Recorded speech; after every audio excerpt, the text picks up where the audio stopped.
Bonsoir à tous, je suis très heureux de mettre en route un nouveau format d'échange avec vous au travers des questions que vous pourrez m'envoyer sur les réseaux sociaux de la ville ou mes propres réseaux sociaux.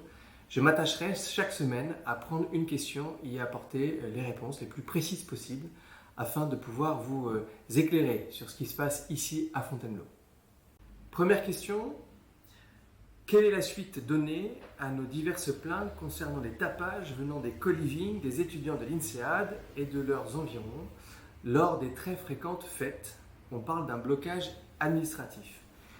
Tout d'abord, merci pour cette question qui me permet de revenir sur un sujet évidemment important pour Fontainebleau et important aussi pour les riverains de ces maisons où il y a des fêtes étudiantes à répétition. Tout d'abord, je pense qu'il est très important de ne pas focaliser sur le sujet INSEAD, tout d'abord parce qu'il peut y avoir des fêtes à répétition qui ne sont pas forcément générées par des étudiants de l'INSEAD, et puis parce que, je tiens à le préciser, je travaille vraiment dans un climat très positif avec l'INSEAD depuis quelques mois pour essayer de trouver des solutions sur ce sujet.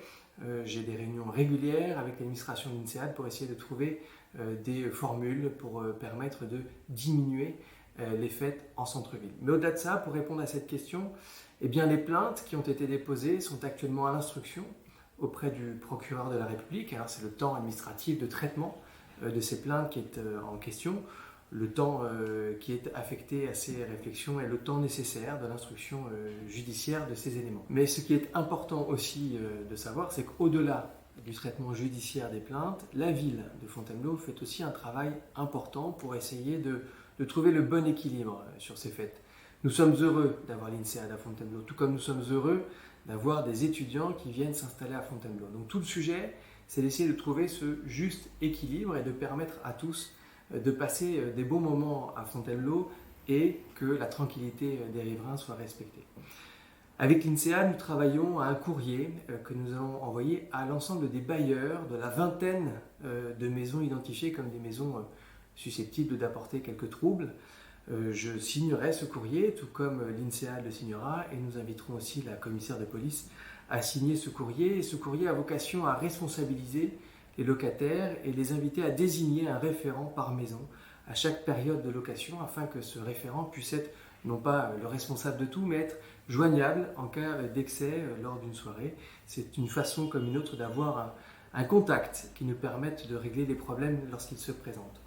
Nous travaillons aussi avec l'INSEAD sur comment impliquer davantage les jeunes étudiants dans la vie de la cité, les inviter à participer à la vie associative. Et d'ailleurs, j'ai eu l'occasion d'intervenir lors de l'accueil de la nouvelle promotion en janvier afin de leur décrire l'ensemble des activités possibles et ce sur quoi ils peuvent s'engager au service de la communauté. Nous essayons de travailler également avec les bailleurs, je le disais tout à l'heure, mais c'est surtout aussi de nous engager à avoir des règles précises concernant ces co-living. Il faut savoir qu'en France, il y a un vide juridique sur ce sujet des co-living et nous ne sommes pas la seule commune à nous poser des questions, en tout cas essayer d'y réfléchir.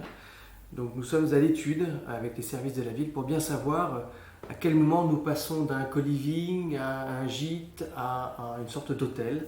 Et nous explorons l'ensemble des pistes possibles pour pouvoir essayer de faire avancer justement cette jurisprudence et faire en sorte qu'il y ait aujourd'hui des textes et des lois qui protègent aussi à la fois le patrimoine évidemment d'une ville pour éviter que toutes les maisons à caractère se transforment en co-living, mais aussi pour inciter les bailleurs à respecter davantage la législation. Donc vous le voyez, c'est un ensemble de choses. À la fois les plaintes sont en train d'être instruites, mais à la fois la ville ne veut pas laisser tomber ce sujet et nous sommes en train d'analyser ce que nous pouvons faire dans les meilleurs délais. J'espère que cette réponse vous satisfera et je vous donne tout de suite rendez-vous la semaine prochaine pour une nouvelle question.